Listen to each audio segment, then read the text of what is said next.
En piste pour le quart d'heure américain.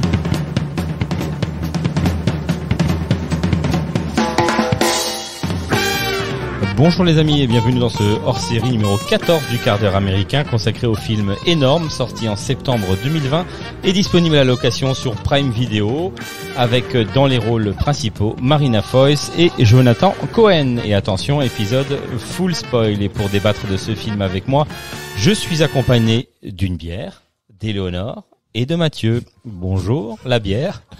C'est la bière que tu préfères? C'est la bière que je préfère. C'est vrai, ça va? Et t'as un deal avec Prime? Pourquoi? Et parce qu'il est disponible sur d'autres plateformes de VOD. Laquelle?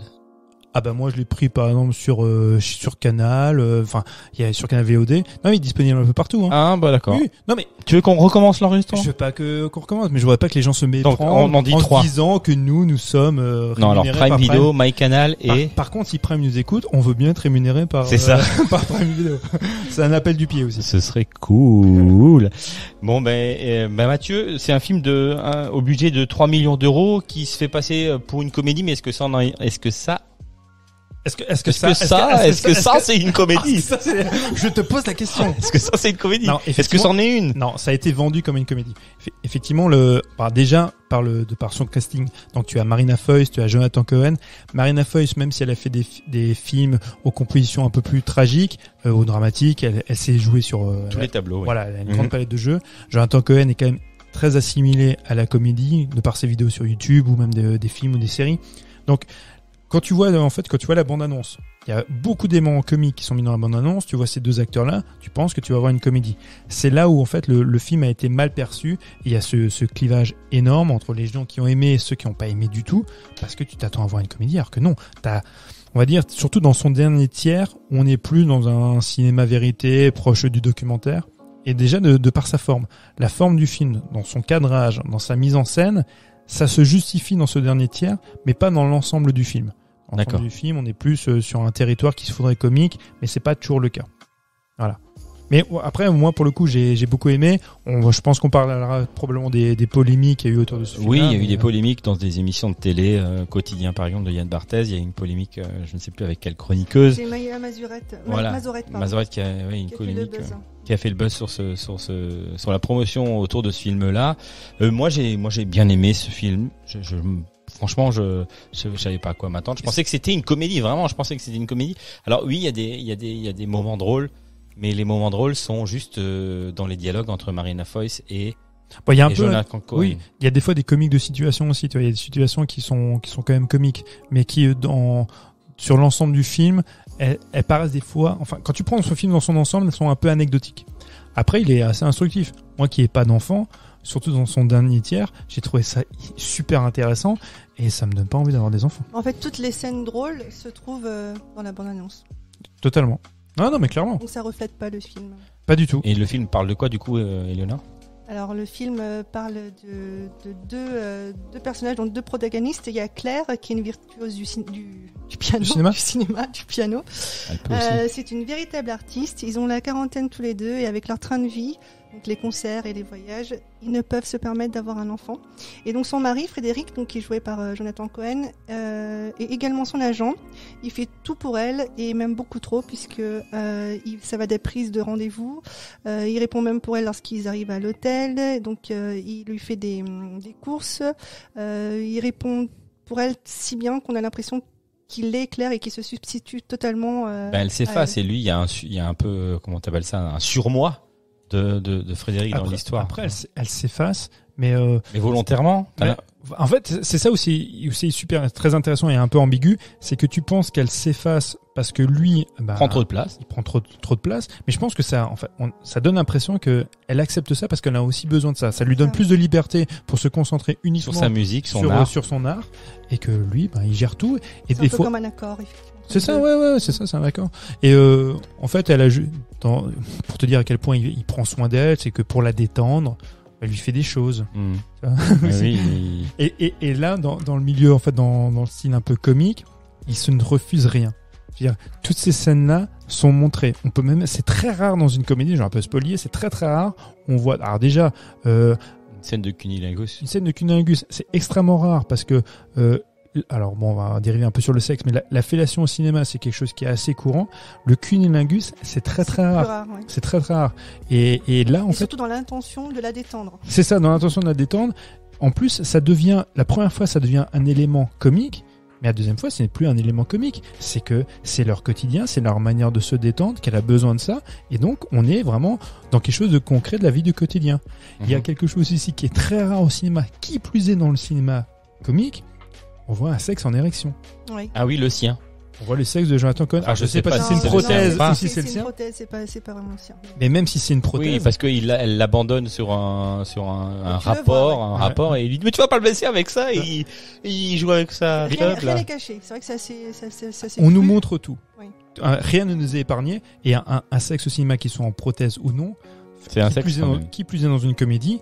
Enfin, ça n'existe pas, tu vois, c'est très rare. Donc, j'imagine effectivement si tu devais aller voir ce film-là avec tes enfants, parce que indiqué tout public. Voilà, parce que tu as vu une bande-annonce qui est plutôt rigolote. Il faut se dire que le sujet n'est pas véritablement pour les enfants. Il y a certaines scènes qui sont pas pour les enfants. Ça n'empêche que je pense qu'il est quand même très instructif. Donc, quand vous êtes ado, allez le voir. Vraiment. Hein, parce que vous savez déjà plus de choses que ce qu'on vous raconte dans le film.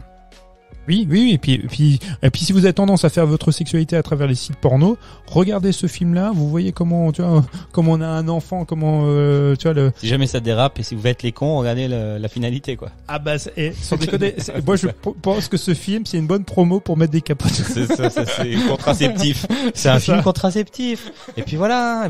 Merci Jonathan Cohen, Marina Foïs pour ce film contraceptif. On est déjà trop nombreux sur cette terre. On va pas non plus exagérer. Donc merci à eux. Non, mais c'est un chouette film. Très honnêtement, moi j'ai beaucoup. C'est vrai que ça a le mérite d'évoquer un sujet plutôt rare, qui est le fait qu'un homme veuille faire un enfant dans le dos de sa femme. Quoi. C'est pas courant. C'est la première fois que je vois un film sur ce on entend le contraire. Ouais. C'est peut-être, on a peut-être vécu le contraire. Peut-être vécu. En me regardant, tu dis ça? Pas du tout. À aucun moment de ma vie.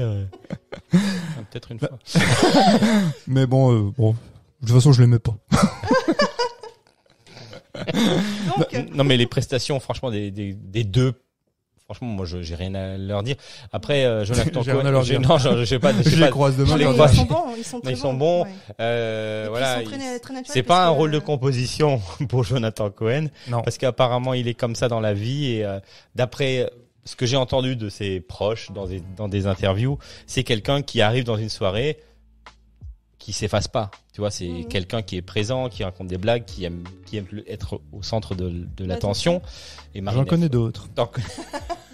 Non, mais ça, c'est qu'un bouclier. C'est qu'un bouclier. Ah, c'est pour cacher un mal-être. Pour Jonathan Cohen, c'est pareil. D'accord. C'est pareil. Et pour Marina Foïs, moi j'ai toujours aimé Marina Foïs depuis qu'elle a fait ses débuts dans les Robins des Bois, même peut-être avant, mais voilà. Dans le rôle de Guy. Elle sait tout jouer. Bon, là, elle sait tout jouer. Mais par contre, elle sait tout jouer, mais elle a un physique très froid. Et ben, là, elle était pas maquillée. Elle était pas maquillée, elle avait une couleur brune. Enfin, je veux dire, ça la rendait un peu austère. La nana. C'était la volonté de la réalisatrice, justement, de ne pas avoir ni de coiffeur, ni de maquilleur. D'être naturel. D'être au naturel, voilà. Ouais, ça revient à ce qu'on disait, c'est une espèce de documentaire de cinéma vérité. Et qui, comme dit, se prête parfaitement à ce dernier tiers, mais pas dans l'ensemble du film. Où voilà, que les comédiens soient au naturel, soient pas maquillés, qu'il y ait ce cadre particulier, qu'il y ait très peu de photos, une photo un peu naturaliste, on va dire. Je comprends que les gens ont été déroutés quand ils ont vu ce film-là. Très clairement. Mais je l'ai été aussi, hein. Enfin, je veux dire, je l'ai bien aimé, mais j'étais dérouté. Je m'attendais pas à un film, comme tu dis, documentaire sur une grossesse, quoi.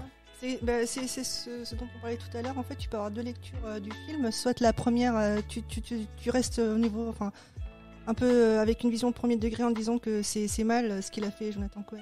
Puis tu restes sur cet effet de l'effet qu'a eu ce film-là sur la chroniqueuse de quotidien. Ou alors, tu peux avoir une deuxième lecture qui t'interroge plus sur la place de la femme dans la société, de son corps, et le fait que ce soit fait de façon un petit peu artisanale, justement, c'est pour, comme tu disais Mathieu, donner un côté très réaliste. Et quand tu dis artisanal, c'est les comédiens, c'est-à-dire les sages-femmes, c'était vraiment des sages-femmes, les docteurs aussi, enfin tous des comédiens non professionnels. Non professionnels, ouais. Et puis le fait que Sophie Le Tourneur donnait les textes. Ça c'est la réalisatrice. Voilà, la réalisatrice. La veille au soir pour les comédiens. Donc Après, c'est vrai que la réception, tu vois, le succès du film, enfin le succès justement, enfin, je vais atténuer ça. Il sort en septembre, donc c'est une période un petit peu compliquée. Post-confinement, il fait 100 000 entrées, donc ce qui est un petit peu compliqué.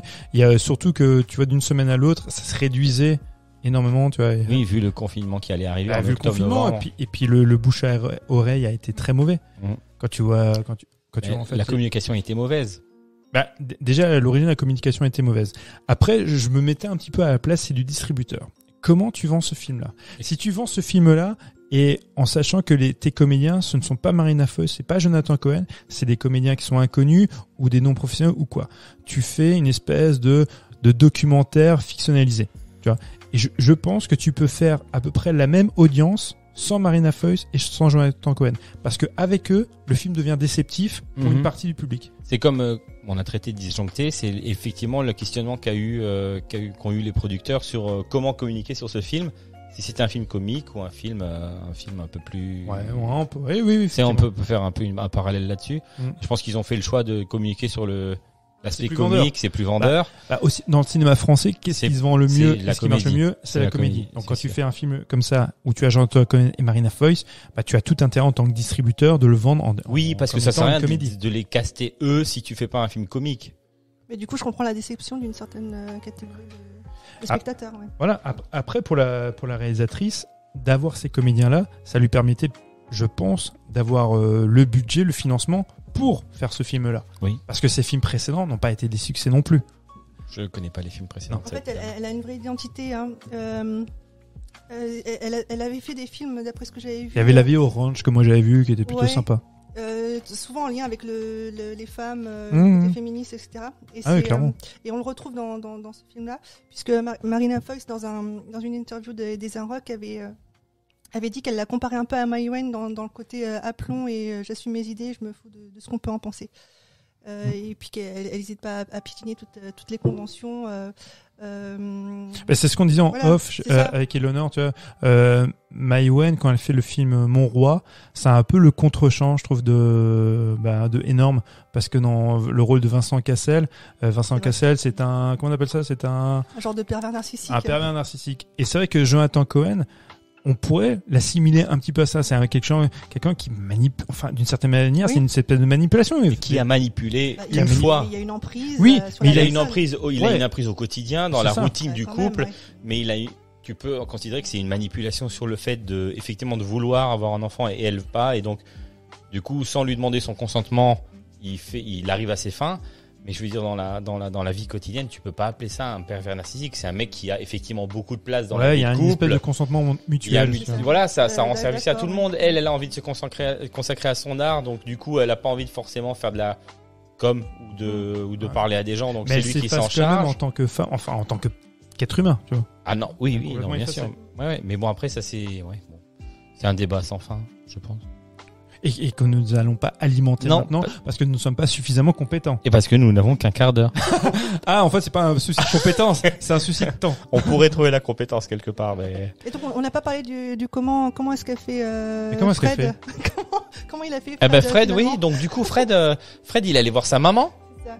Et sa maman en lui disant, voilà, il lui a raconté l'histoire de l'épisode de l'avion, parce que Fred est en avion, il a fait un voyage en avion, je sais plus où il allait, et il y a une dame qui s'est mis à accoucher, et donc il a dit qu'il avait il a dit qu'il avait son brevet de secourisme. Donc du coup, il a participé activement à l'accouchement de cette dame, et ça, une révélation.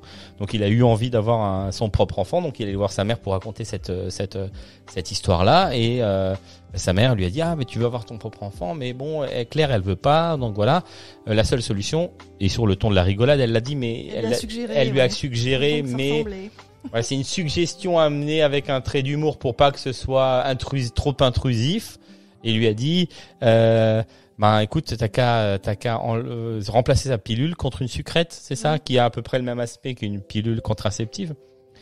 Et donc c'est comme ça qu'il a eu l'idée effectivement de remplacer les pilules de sa femme par des sucrètes, et donc du coup elle est tombée enceinte. Et il attend donc le terme des 4 mois pour lui annoncer qu'elle puisse se faire avorter. Parce qu'il y a le délai légal d'avortement qui était dépassé du coup, donc elle pouvait plus revenir en arrière. Donc là, après tu vois l'évolution du couple, et tu vois l'évolution de Marina Foïs jusqu'à l'accouchement. Voilà. Et donc du coup Marina Foïs, elle prend conscience qu'elle va avoir un enfant et donc elle fait des trucs un petit peu du genre. Elle fume des cigarettes, elle boit du vin, elle mange du fromage, des trucs un peu qui sont un petit peu interdits quand t'es enceinte normalement. En même temps, elle a pris très premier degré ce qu'a dit la sage-femme. Oui, voilà. Il faut qu'elle se détende. Il faut qu'elle se détende et elle se détend et sa façon de se détendre, c'est fumer une cigarette, boire du vin et manger du fromage. C'est sur la clope là où je rêve? Bah où j'ai fumé? Hein? J'ai fumé 2 cigarettes. Pardon? Pourquoi? Parce que j'ai bu. Quoi? Oui, j'ai bu du vin, alors ça m'a donné envie de fumer. C'est pas vrai. Parce que j'ai mangé du camembert et après pour faire passer le goût du camembert, j'ai pris du vin. Donc ça m'a donné envie de fumer. Tu es folle? Quoi? Tu es folle? Mais tu sais ce que c'est ça pour bébé ça? Maman, je veux du fromage, prends du fromage. Mais non, mais y a pas de fromage, c'est du poison ça! T'es folle! T'es folle! Ça c'est du poison! Mais je veux Tu du... vas sur internet? Tu fais quoi? Qu'il accroche la listériose qui devienne débile? Tu te rends compte ce que t'as fait? Tu l'as Bah entendu non. bouger là? Bah je sais pas. Mais c'est pas possible ça! Prends du sucre! Non, je veux pas de sucre. Calme-toi. Voilà, il devient hystérique. Complètement Il prend le hystérique. rôle en fait qu'on peut dans l'inconscient collectif et qu'on essaie de nous inculquer, c'est que normalement c'est le rôle d'une femme d'être hystérique donc, pendant. l'hystérie s'assimile au féminin. Ah, d'accord. Non, mais t'as entendu le début Bonjour, de ma phrase. Monsieur Freud. T'as entendu le début de ma phrase ou comment ça se passe? Non, mais c'est bien. Non, mais c'est ça, c'est ce qu'on assimile. On assimile généralement dans l'hystérie à un comportement féminain. Mais bien généralement. sûr, bien sûr. C'est ce que veut dénoncer. Et c'est ce que veut dénoncer ce passage-là, tu vois, où donc, du coup, c'est Jonathan Cohen, donc Frédéric, qui devient hystérique parce que sa femme C'est la scène la plus drôle. agit n'importe comment en étant enceinte, quoi. Mais et là, tous les deux font dans leur rôle font le pacte de surjouer la comédie, parce que elle-même, elle surjoue aussi dans son intonation. Lui, évidemment, donc il est hystérique, donc il surjoue à fond. Et ça, c'est en fait, t'as l'impression que c'est un sketch. Tu vois, c'est un sketch qu'on a intégré en fait dans ce film-là, mais qui est hyper plaisant parce qu'il est super drôle. Bah, bien évidemment, c'est drôle. Parce qu'ils sont t'as rigolé? Moi, je rigolais, hein. Mais je rigole encore maintenant. Là, je rigole, j'ai fait pipi dans ma clotte, hein. Non, c'était bien. C'est Non. une Pardon scène à drôle tous du nos film. amis belges qui pourraient nous écouter. Ah, bah, parce que moi, je viens de Liège. Mais c'est ça qui est intéressant par rapport à Que je vienne de Liège, c'est Non, c'est intéressant. pas tellement intéressant, ça, vois-tu. réalisatrice de Sophie Le Tourneur, c'est qu'on y découvre son point de vue sur la grossesse et le regard et toute la place qu'elle porte et que l'on donne socialement plutôt au corps de la femme. C'est ce que tu disais tout à l'heure par rapport je sais pas, aux hormones ou et il s'agit parce que là il s'agit effectivement d'une femme qui n'a aucun désir d'enfant et on peut peut-être écouter l'extrait où ils sont tous les deux chez la thérapeute. Moi, j'en peux plus d'être allongée, d'être tripotée, d'être qu'on me touche de partout. Franchement, vous vous rendez pas compte, quoi. J'ai l'impression d'être un objet. J'en peux plus, j'en ai ras le bol. C'est clair, ça? Ou c'est pas clair? Je peux le dire. Arrêtez de me toucher. Je n'en peux plus. Je suis pas un truc. Enlevez votre main, s'il vous plaît. Lâchez-moi. C'est possible? Faites attention, enlevez votre main, s'il vous plaît. Oh non, arrêtez de me toucher. Je ne vous touche pas. Oh, Je ne vous touche pas. Je cherche le contact avec vous. Bon, c'est un passage qui me met mal à l'aise, moi. Enfin, moi, quand je l'ai vu, ça m'a mis vraiment mal à l'aise. Je me suis mis à sa place parce que je sais que pour une femme enceinte, C'est ce qu'on vit, hein. oui, j'imagine. Enfin, j'essaye d'imaginer. Surtout, ce qui est intéressant, c'est qu'il pourrait tourner ça sur le ton de la comédie. Et là, ils nous font bien Et non, comprendre, on est c'est plus du drame. On est déjà plus dans la comédie. Parce que quand la scène débute, on pourrait se dire, ouais, ça va être un élément drôle. Donc, ils vont jouer sur le côté comique. Mais pas du tout. Il n'y a plus rien de drôle. Ah oui. Et ça, tout ça, ce sont des scènes qui te rappellent que non, en fait, il y a un petit peu tromperie. On n'est pas dans une comédie, on est dans quelque chose de plus grave, de plus intense, plus physique. Et de plus profond aussi. Et beaucoup plus profond. Ça soulève des questionnements du type est-ce qu'une femme aujourd'hui peut s'autoriser ce non-désir d'enfant car finalement, si c'est le cas, y a-t-il encore une forme de jugement? Aujourd'hui, on peut toujours se poser la question. Est-ce que ça va pas, est-ce qu'on va pas trouver ça louche ou est-ce que c'est pas un peu contre nature? Et donc, ce film rappelle bien le fait que le corps d'une femme n'appartient qu'à elle et de remettre en question encore certaines injonctions conscientes ou inconscientes faites aux femmes. Alors moi, je suis pas compétent pour juger si c'est un film féministe, mais en tout cas, c'est un film extrêmement intéressant, qui soulève beaucoup de questions, et je pense qu'il faut le regarder. Ouais, je préfère cette deuxième lecture, effectivement. Tu conseilles? Moi, je conseille de le regarder. Voilà, c'est vraiment pas très long. C'est 1h30 max, je crois, 1h20, 1h30. C'est vraiment pas très long. Il y a Jonathan Cohen qui est un acteur sympathique, qui est régulièrement dans le même registre. C'est ce qu'on pourrait reprocher. Après, les gens font ce qu'ils savent faire. Voilà, c'est ce qu'on leur demande. Marina Foïs, c'est un peu pareil. Non, Marina Foïs, je suis pas d'accord. Non, oui, Marina c'est vrai. Foïs, non, elle a fait Police, etc. Mais je veux dire, quand tu la vois dans son, dans son intonation, dans son parler, dans son phrasé, c'est toujours la même intonation. C'est toujours, t'as l'impression de voir le personnage de Robin des Bois. C'est dans ça que je disais que c'est ça. Mais elle sait tout jouer. Mais c'est un peu, effectivement, dans l'intonation et dans le phrasé que je disais ça. En tout cas, merci Éléonore, merci Mathieu d'avoir partagé votre avis sur ce film. C'est pas un film sur le cyclisme. C'est ça. Merci à vous. Je vous rappelle que vous pouvez écouter tous les épisodes hors série du quart d'heure américain, les formats longs de la nuit américaine sur les plateformes d'écoute Spotify, Deezer, Apple Podcast et toutes les autres. Vous pouvez nous retrouver sur Instagram, Facebook, et puis en attendant de vous retrouver lundi prochain, parce que tous les épisodes sortent le lundi à 18h, je vous souhaite une belle semaine. Bye bye. Ciao, bye bye.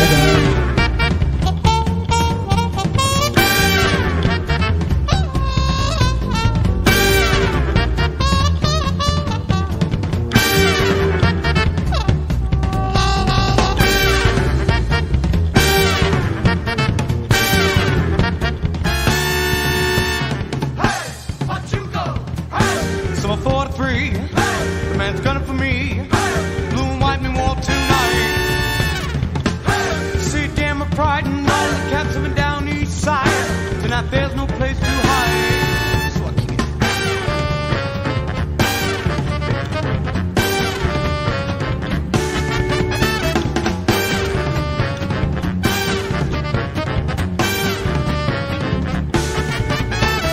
Hey, Marie, you better grab my jacket and zip a gun for me. 'Cause I'll face no shame. Tonight.